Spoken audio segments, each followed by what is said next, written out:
야심한 밤, 내 남자가 축하를 위해 한 곳에 모였습니다. 그러나 기뻐야 했던 자리는 한순간에 비극의 구렁텅이로 빠지고 맙니다. 배고픈 친구들을 위해 A씨는 최근 당첨된 연금 복권 당첨금을 이용해 피자를 주문합니다. 그러나 음료가 오지 않아 A씨가 음료까지 직접 사러 다녀오는데요. 음료를 들고 온 A씨는 충격적인 장면을 목격하고 맙니다. 친구 사이를 완전히 갈라놓은 끔찍한 사건을 말이죠.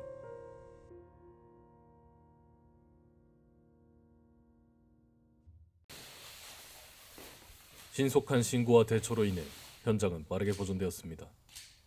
그러나 범인의 행방은 아직도 미궁에 빠져 있죠.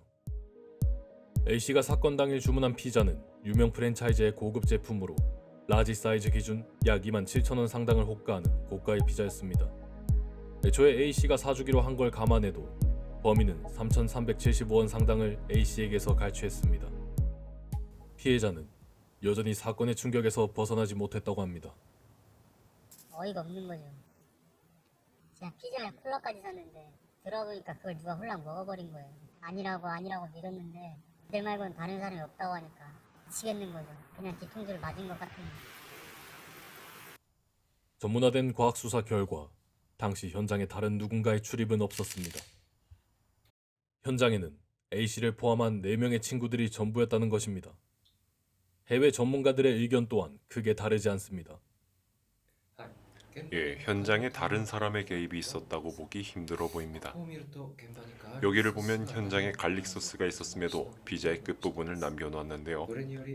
이로 인해 처음에는 외부에서 접근한 사이코패스의 우발적인 범행으로 의심했으나 조사 결과 해당 시간에 같이 있었던 나머지 3명 모두 피자의 끝부분을 선호하지 않는 것으로 밝혀져 용의자는 3명으로 확정을 지은 상태입니다. 그 중에서도 특히 B씨는 피자의 끝부분을 피자의 뼈라고 부르며 극도의 거부 반응을 보여 가장 유력한 용의자입니다. 그러나 범인이 B씨라고 확정된 것은 아닙니다. B씨를 직접 만나보지는 못했으나 대신 B씨의 법적 대리인인 법조계 종사자가 흔쾌히 인터뷰에 응했습니다. 씨는 당시 다이어트 중이었어요. 필요한 정보는 전부 언론 보도자료에 명시되어 있습니다.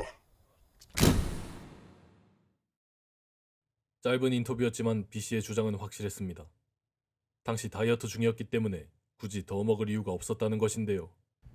그러나 이는 D씨의 증언과 모순됩니다. 돼지 새끼가 그래요? 근데 그 새끼 치팅데이라고 말청한 거 잘 보긴 했는데 B씨가 당시 치팅데이였다고 주장하는 D씨. 그런데 제작진은 D씨로부터 새로운 사실도 듣게 됩니다.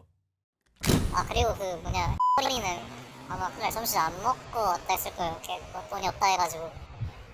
생활고에 시달리는 C씨는 밥을 굶는 일이 잦았고 사건 당일에도 굶었다고 합니다.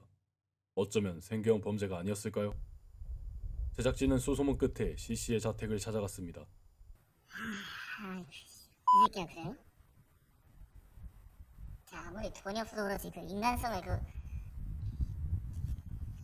아닙니다. 할 말 없습니다.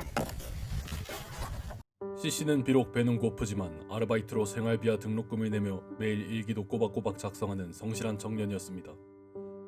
과연 이런 그가 끔찍한 범죄에 손을 댔을까요? 아래는 경찰에 제출된 그 전날 C씨의 일기 일부분입니다. 오늘은 알바비가 안 들어와 밥을 못 먹었다. 그래도 내일은 친구가 피자를 사준다고 했다. 야무지게 먹어야지. 일기에서 알 수 있었던 사실은 C씨가 점심뿐만이 아닌 그 전날도 굶었다는 아주 충격적인 사실입니다. 피해자 A씨는 이 상황이 너무 슬프기만 합니다. 다 좋은 친구들 아니 다 좋았던 친구들인데 이렇게 의심해야 한다는 게 너무 힘들죠. 차라리 피자가 7조각이었으면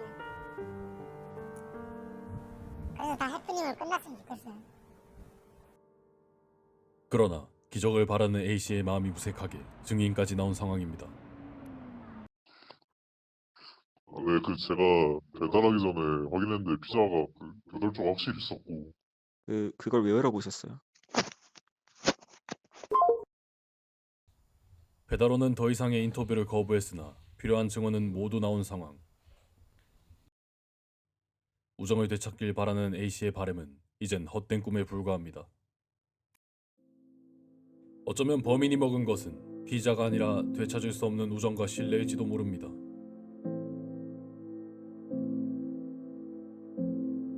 피자 도난 사건에 대한 정보를 알고 있거나 피자 업계에 종사 중인 분의 제보를 기다립니다.